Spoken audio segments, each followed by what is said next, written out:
ఆంధ్రప్రదేశ్ ప్రజానీకానికి నమస్కారములు తెలియజేసుకుంటూ 2024 సంవత్సరం శుభాకాంక్షలు తెలియజేసుకుంటూ ఆంధ్రప్రదేశ్ ప్రజలకి తీపి వార్తగా నేను చెప్తున్నాను.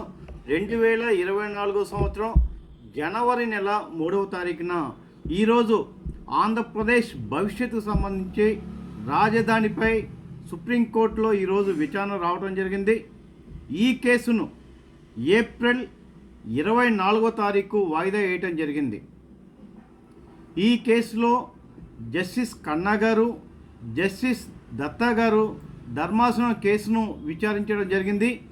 ఈ కేసు ప్రభుత్వం తరపున ముఖిల్ రోహిత్ గారు, అలానే రైతుల తరపున సీనియర్ న్యాయవాది దేవదత్ కామత్ గారు వాదించడం జరిగింది.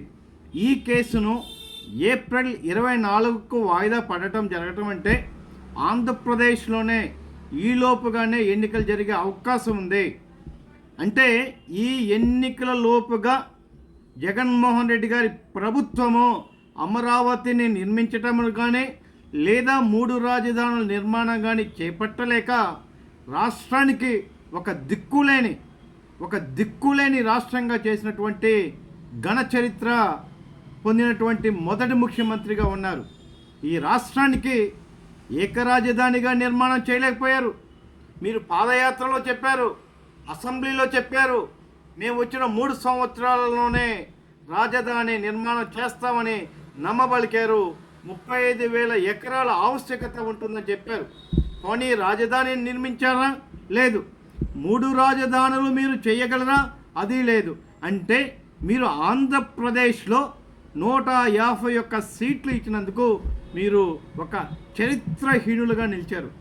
ఈ విధంగా ఈరోజు సుప్రీంకోర్టు తీర్పులో ఈ కేసు, అమరావతి కేసు ఏప్రిల్ 24కు వాయిదా పడటం అంటే ఈలోపుగా ఎన్నికలు రావటం చేత ఆంధ్రప్రదేశ్లో రాజధాని నిర్మాణము కానీ 3 రాజధానులు కానీ ఏమీ చేయలేని చేతగానే ముఖ్యమంత్రిగా చరిత్రలో నిలిచిపోయాడు.